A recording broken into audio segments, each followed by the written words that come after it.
안녕하세요 여러분, 속성캐드 정쌤입니다.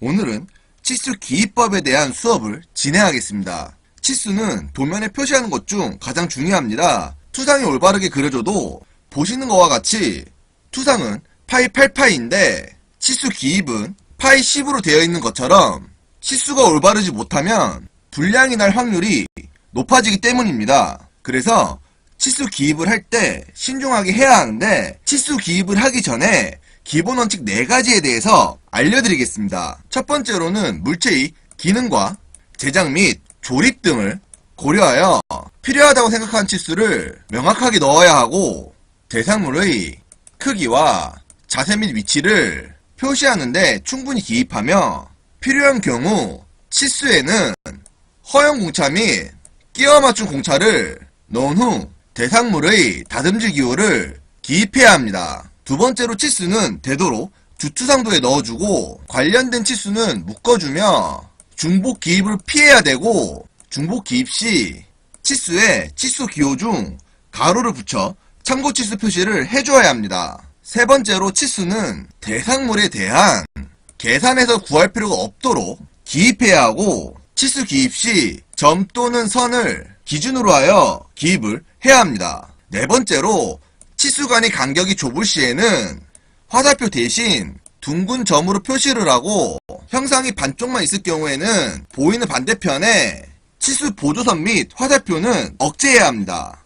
둥근 점과 치수 보조선 및 화살표를 억제하는 방법은 특성창에 들어가 치수를 클릭하면 치수 특성이 나타나는데, 여기서 선 및 화살표를 보시게 되면 치수선에 대한 특성이 보입니다. 여기서 화살표 1번과 2번의 조그만 화살표를 클릭해 보시면 보시는 것과 같이 화살표 종류가 나타나고, 이 중에서 작은 점을 클릭 후 변경하여 사용하면 되고, 억제 방법은 치수를 클릭 후 특성창에서 화살표 1번과 2번, 치수선 1번과 2번, 치수 보조선 1번과 2번을 변경하면 되는데, 보시는 것과 같이 켜기 및 끄기로 수정할 수 있습니다. 그럼 1번과 2번 중 해당하는 부분을 끄면 보시는 것과 같이 억제되는 것을 볼 수 있습니다. 이와 같은 방법으로 치수 보조선 및 화살표를 끄거나 없음으로 표시하면 억제가 가능합니다. 1번과 2번의 기준은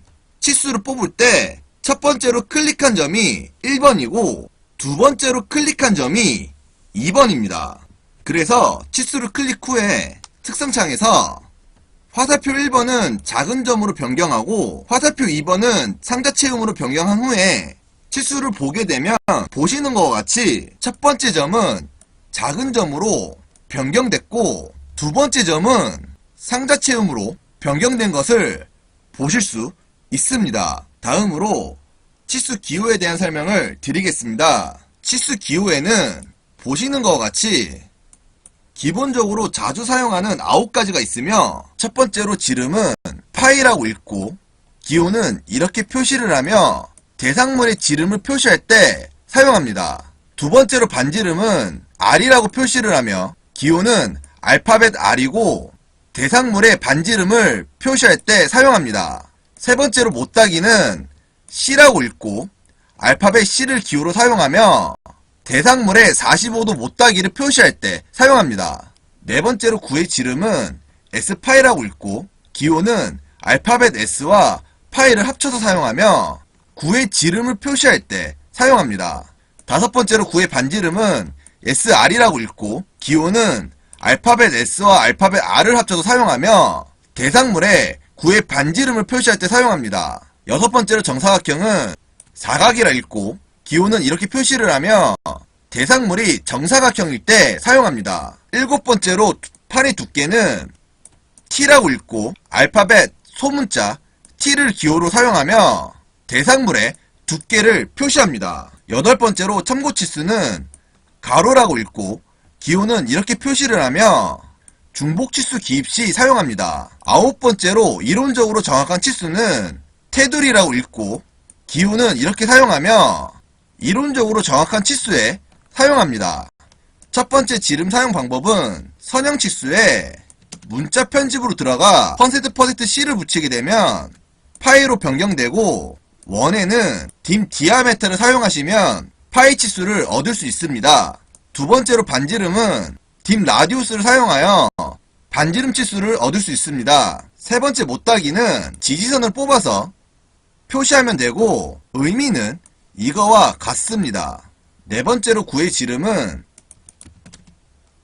알파벳 S와 %%C를 사용해서 S 파일을 만들어 준 다음에 해당하는 치수를 넣어주고 사용하시면 되고, 구의 반지름도 마찬가지로 알파벳 S와 R을 누르고 반지름 값을 넣어준 다음에 사용해 주시면 됩니다. 여섯 번째로 정사각형 같은 경우에는 치수 앞에 한글로 미음을 하나 만든 다음에 한자키를 누르게 되면 보시는 것과 같이 기호가 나타납니다. 그럼 여기서 사각형 기호를 클릭을 하신다면 보시는 것과 같이 정사각형 기호를 만들 수가 있습니다. 일곱 번째로 판의 두께 같은 경우에는 치수 뒤에 소문자 T를 넣어주시면 됩니다. 여덟 번째로 참고치수 같은 경우에는 치수 양 끝에 괄호를 넣어주시면 됩니다. 아홉 번째로 이론적으로 정확한 치수는 REC를 이용해 사각형을 만들고 노란색으로 변경해 주시면 됩니다. 자, 그럼 치수 기호를 배우셨다면 기본적인 치수 기입 방법을 배워보겠습니다. 치수 기입 방법은 작업자마다 다르니 이 점 꼭 명심해 주시고, 지금부터 보여드리는 거는 참고해 주십시오. 여러가지 치수 사용법은 저번 수업인 치수 명령어 편을 봐주시면 감사하겠습니다.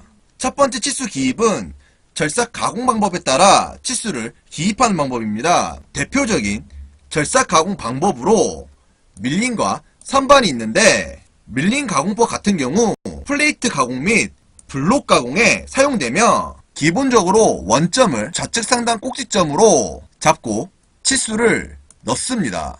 이유는 밀링 기계의 공작물의 기준점을 세팅할 시 좌측 상단 꼭지점으로 잡기 때문에 도면에서도 밀링 가공용 치수를 넣을 때는 기준을 같게 작업해 주는 게 현장 작업자들이 보고 판단하기가 효과적입니다. 선반 가공법 같은 경우 본가공에 사용되며 기본적으로 전체 치수를 뽑고 외경의 단을 기준으로 3단 치수를 뽑아 넣습니다. 그리고 3단 치수를 뽑으면서 중복되는 치수는 참고 치수로 넣어줍니다. 단 기준으로 선택하는 이유는 선반 가공 시 밖에서부터 안쪽으로 가공하기 때문입니다. 만약 양 방향에 선반 가공이 들어간다면 3단 치수의 기준은 외형이 큰 곳을 기준으로 작업해 주시면 됩니다.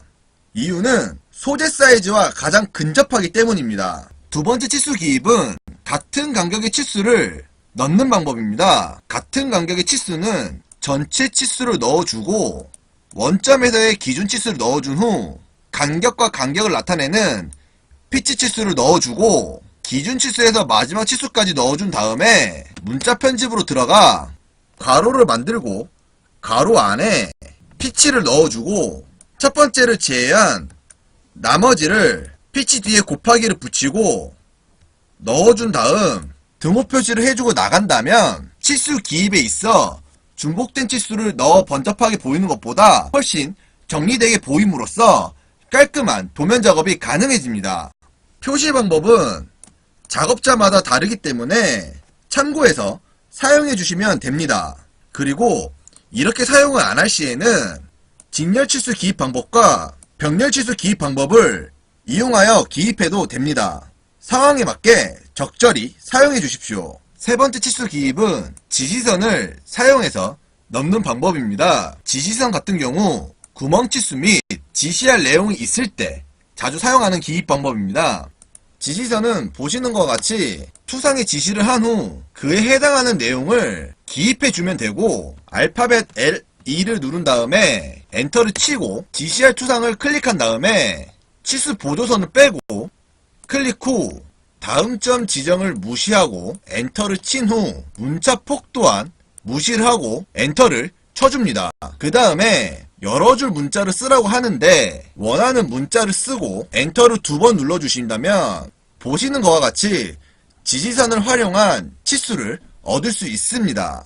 보통 실무에서는 구멍 같은 경우 치수 뒤에 홀이라고 써주고 관통이 되어 있다면 수루라고 표시를 하고, 관통이 되지 않고 깊이가 있다면 알파벳 DP를 친 다음에 깊이 치수를 넣어 사용합니다. 그리고 치수 앞에 2-의 뜻은 객체가 2개가 있다는 것이고, 객체 수량 앞에 곱하기가 있다면 해당하는 객체 반대편에도 같은 객체가 있다는 뜻입니다. 앞나사로 표시할 때는 나사 호칭 뒤에 탭이라고 표시를 하며, 카운터 보어나 카운터 싱크 같은 경우에는 보시는 것 같이 C,B 또는 C,S로 표시를 합니다. 그리고 카운터 보어나 싱크 같은 경우 보시는 것과 같이 나사 호칭 방법과 탭 표시를 한 후 카운터 보어나 카운터 싱크를 표시해주고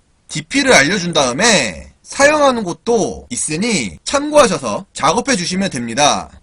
처음 지지선을 활용하면 보시는 것과 같이 치수 보조선이 문자 사이에 위치할 것입니다. 하지만 이렇게 작업하지 마시고 문자는 항상 이렇게 표시해주며, 설정 방법은 알파벳 L2를 누르고 엔터를 친 후 커맨드 창에 설정 S라는 게 보이실 겁니다. 여기서 S를 누른 후 엔터를 치시게 되면 지지선 설정 창으로 들어갈 수 있는데, 여기서 지지선을 활용한 여러가지 설정을 할 수 있습니다. 지지선 설정 창에서 부착에 들어가 여러 줄 문자 부착은 무시하고 맨 아래 행의 밑줄을 클릭해 줍니다. 그 다음 확인을 누르시고 지지선을 뽑으신다면 보시는 것과 같이 문자가 치수선 위에 생기는 것을 볼 수 있습니다. 지지선의 사용 목적은 빠른 치수 기입과 도면의 깔끔함 때문에 사용합니다.